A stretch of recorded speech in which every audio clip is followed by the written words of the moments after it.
सरासर झूठ है जब कोई ये बोलता है कि मेरा माइक बंद कर दिया गया। बंगाल की मुख्यमंत्री ममता बनर्जी जी एकदम से उत्तेजित होकर उस बैठक को बीच में ही छोड़कर चली गई। राजद और कांग्रेस को अगर ऐतराज है तो ये वही लोग हैं जो कतई बिहार का विकास नहीं, आचरण गलत है।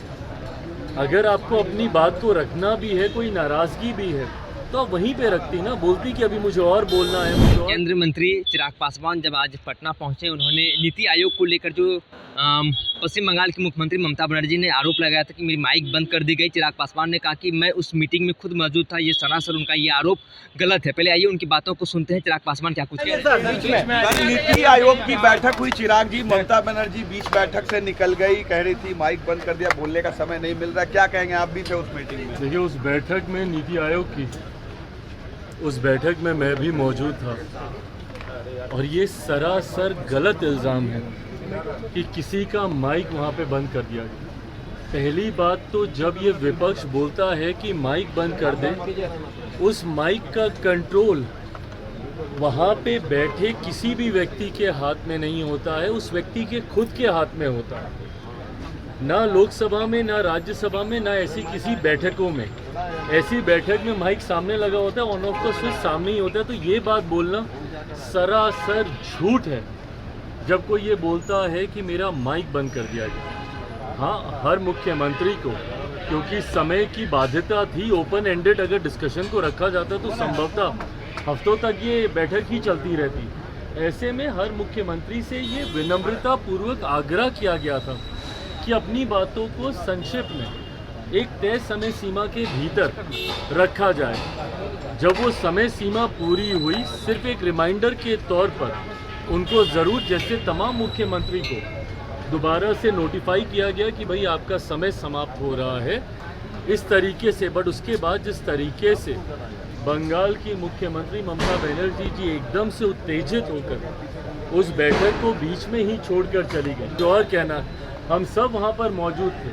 प्रधानमंत्री जी स्वयं उनको सुनना चाहते थे, वित्त मंत्री जी स्वयं वहाँ पे मौजूद थी, वो भी चाहती थी कि भैया क्या बजट को लेकर वो अपनी बातों को रख रही हैं। बट जिस तरीके से उनका आचरण था, इससे ऐसा लगता है कि विपक्ष की पहले से ही ये सोची समझी एक रणनीति का ये हिस्सा था कि वो जाएंगी, हंगामा खड़ा करेंगी और नीति आयोग जिस मकसद के साथ हम लोग वहाँ पर बैठे थे, उसके मकसद को डाइवर्ट कर सिर्फ अपनी ओर पूरा ध्यान केंद्रित करने के उद्देश्य से ये इस तरीके की कार्रवाई की गई है। कांग्रेस के साथ 4 सीएम ने बैठक को अटेंड नहीं किया, कहा बॉयकॉट कर दिया, और उन्होंने कहा कि हमारे साथ बाकी स्टेट के साथ नाइंसाफ़ी हुई है जिस तरीके से बजट आया है। भाई, मेरी समझ के परे है। अगर आपको ऐसा लगता भी है, किसी भी राज्य को अगर ऐसा लगता है कि उनके साथ नाइंसाफ़ी हुई है, तो यही वो उचित फोरम है ना। नीति आयोग की बैठक ही वो मंच है जहां पर जाकर आप प्रधानमंत्री जी के समक्ष अपनी शिकायतों को आप रख सकते थे। इस मंच पर जाकर अपना ऐतराज़ आप दर्ज करा सकते थे, अपनी आपत्ति आप दर्ज करा सकते थे।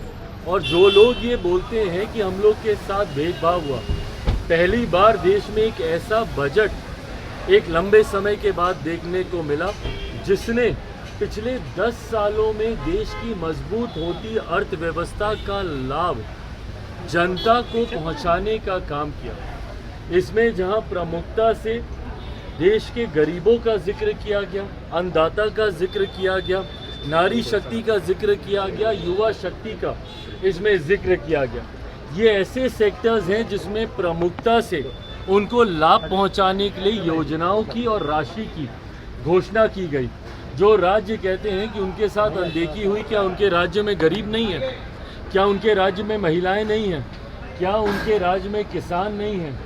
क्या उनके राज्य में गरीब वर्ग से आने वाले युवा हों, महिलाएं हों, किसान हों, क्या ये लोग नहीं हैं? तो सिर्फ राजनीतिक हंगामा करने के लिए उनमें दावे के साथ कहते हैं कि भाई ये लोग पिछले बजट भी निकाल कर दिखाएं कि किस किस राज्य को कितना कितना आवंटन किया गया है जब सरकार कांग्रेस के नेतृत्व में चल रही थी।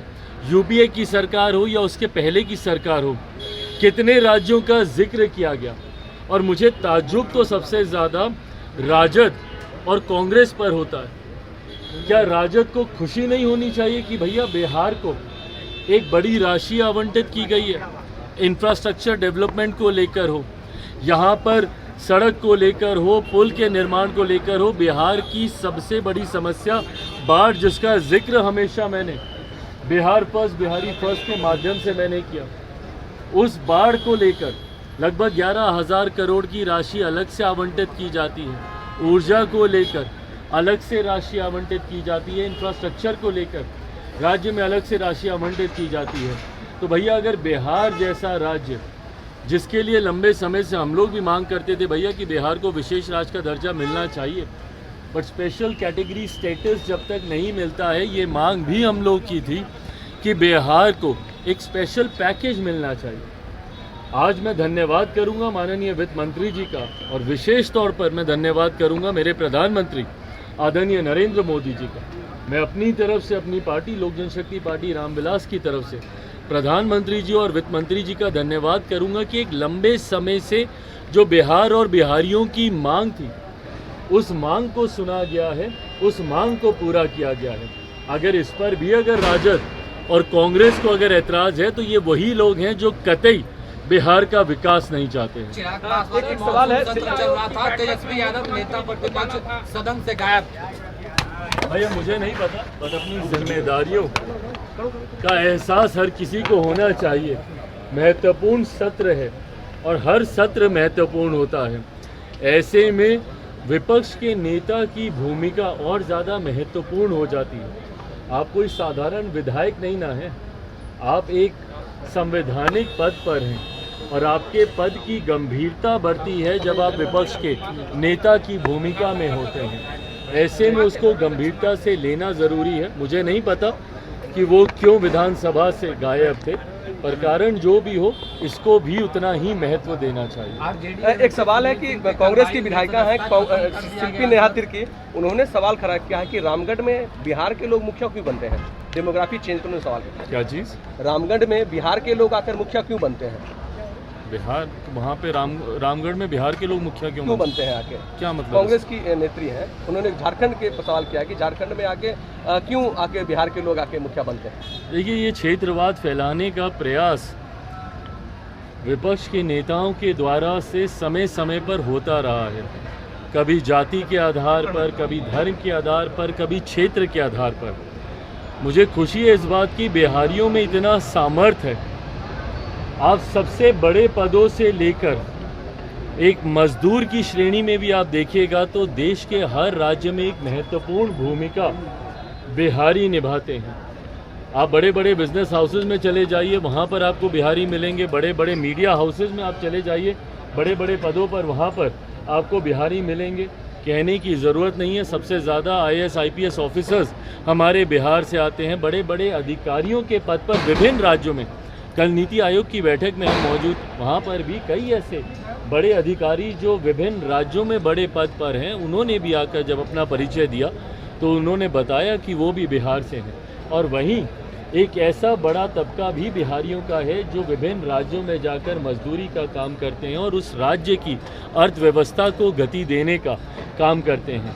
ऐसे में मुझे गर्व होता है एक बिहारी होने के नाते कि बिहारी इतने सक्षम हैं जो आज देश के अलग अलग कोने में भी अपना झंडा बुलंदी से वो फहराने का काम कर रहे हैं। पर जो लोग ऐसी टिप्पणी करते हैं वो लोग सिर्फ क्षेत्रवाद के आधार पर बांटने की साजिश करते हैं। मैं मानता हूँ भारत सिर्फ भारतीयों का है और भारतीयों को ये संवैधानिक अधिकार है कि देश के किसी भी कोने में जाकर वो कार्य कर सकते हैं। धन्यवाद। आपने साफ तौर पर लोक जनशक्ति पार्टी रामविलास के राष्ट्रीय अध्यक्ष सह केंद्र में मंत्री चिराग पासवान को सुना। उन्होंने साफ तौर पर कहा कि जो पश्चिम बंगाल की मुख्यमंत्री ममता बनर्जी ने जो आरोप लगाया है कि मेरी माइक बंद कर दी गई, हमें बोलने नहीं दिया गया, ये उनका आरोप सरासर गलत है, क्योंकि मैं उस मीटिंग में खुद मौजूद था, सभी को वहाँ बोलने दिया जा रहा था। वहीं विशेष सहायता को लेकर उन्होंने साफ तौर पर कहा कि हम लोगों ने विशेष राज्य की दर्जा की मांग की थी, लेकिन हम इस विशेष सहायता जो बिहार को मिला है इसको लेकर प्रधानमंत्री मोदी और खास तौर पर निर्मला सीतारमण को बहुत बहुत धन्यवाद देना चाहते हैं। लोक जनशक्ति पार्टी रामविलास की ओर से